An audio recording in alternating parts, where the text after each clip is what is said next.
Hi, I'm Will Whittington. I'm studying for an MSc in Marine Science at Heriot-Watt University.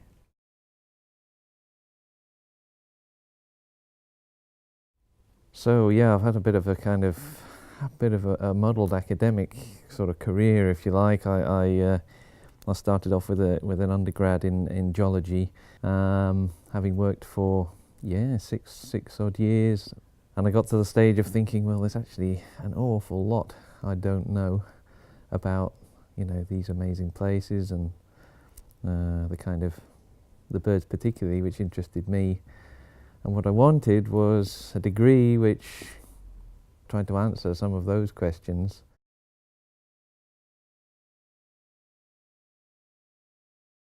I've studied in Edinburgh before, and I'm sort of quite keen on mountaineering and bits and pieces. I guess reading through the prospectus, I was attracted by the idea of things like field work in Orkney and the fact that there was a connection to the Orkney campus.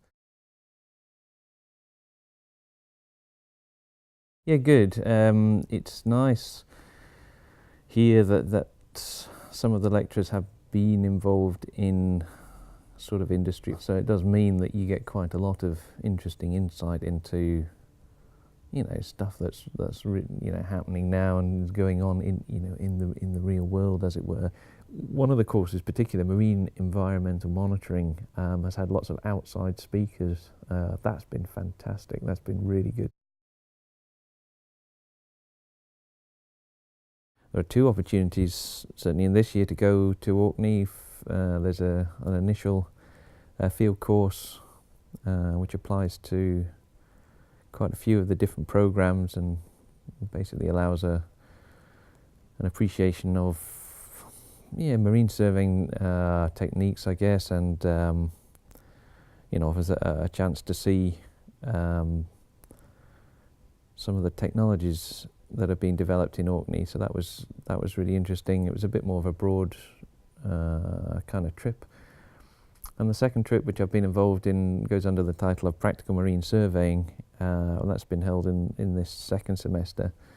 Fantastic trip, really enjoyable actually, and sort of focused more on the different techniques that can be employed to survey the marine environment, most of which are very new to me. Traditionally, there has been an overseas field course, or there's been an overseas field course run for several years. It's varied in location, but for various reasons this year they're holding it in Malaysia. I think it is quite easy to use the Malaysia campus as a base, and I think from there they work in various places. But again, fantastic for those who perhaps want to work in more kind of tropical climes. It's probably something which makes Heriot-Watt stand out quite a bit actually, is being able to organise such trips. Any university which keeps these opportunities alive should be given a huge amount of credit.